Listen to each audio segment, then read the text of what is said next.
Ну, вообще выставка называется «Уилет», потому что сон — это такой вообще собирательный образ, собирательное понятие. Сны отображают то, что наше воображение, наверное, хочет видеть, когда ему не хватает каких-то эмоций в реальности. И вообще жанр иллюстрации.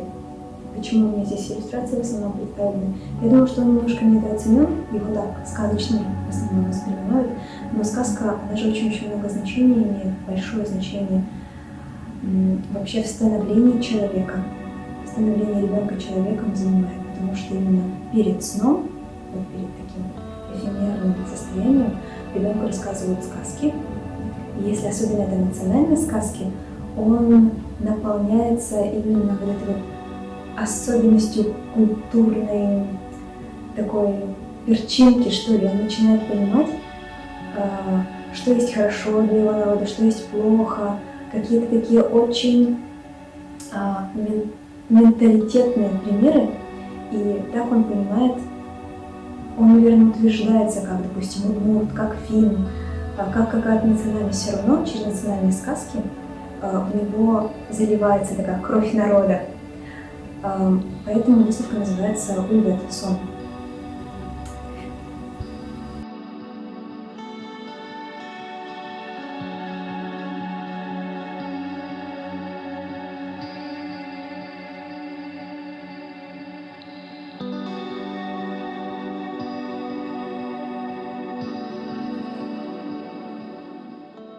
Вообще рисовать я начала довольно рано, но такие серьезные, наверное, работы, именно иллюстрации более серьезные, они у меня начались тогда, когда у моей мамы, она учительница удмуртского языка и литературы, ей нужны были иллюстрации для пособий, ее, то есть дидактических пособий, такие очень особенные иллюстрации, потому что она делает пособия для детей, которые обрусели. То есть они чуть-чуть понимают удмуртский, и чтобы они визуально запоминали. И со временем вообще это было очень интересно, это такой челлендж был всегда. Потом также вместе с моей мамой, получается, я проиллюстрировала ее азбуку Дебёцкого района. Это была, пожалуй, моя первая серьезная работа.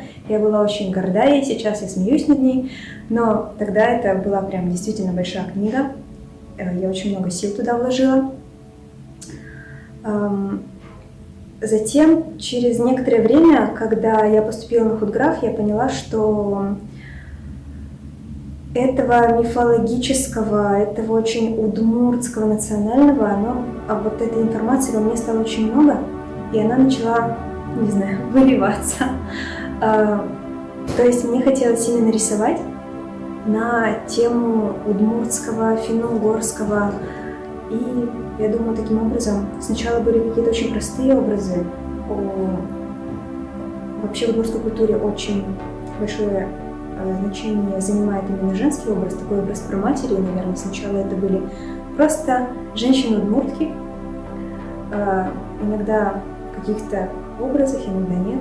Но потом мне захотелось именно уже вносить их в какие-то условия, например, в условия культуры буддизма, потому что все равно, зная свою религию, зная свою, не религию, а культурные верования, так скажем, ты видишь какие-то параллели с верованиями других, и это очень интересно.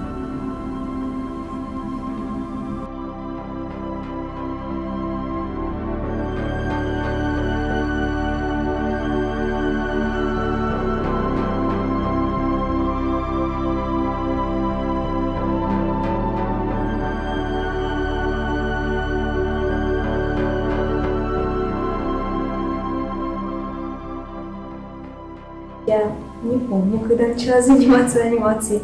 Просто я поняла в какой-то, наверное, момент, что нужно чуть-чуть дальше рисунков идти. То есть движение все равно привлекает внимание, движение добавляет смысла, движение, оно сложнее, интереснее, и движение может интерпретироваться разными людьми по-разному. То есть, ну да, это опять про смысл, то есть каждый все равно воспринимает с точки зрения своего опыта. Пожалуй, я сначала начала делать бумажную анимацию, то есть стоп-моушеном, много фотографий, накладывала друг на друга, и таким образом у меня получалась какая-то анимация. Со временем, вот сейчас я уже делаю анимацию цифровую. Но вообще, на самом деле, мне нравится все равно делать этническую анимацию, то есть такое наполнение финно-угорское, чтобы было.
Недавно я начала проект по созданию принтов для футболок.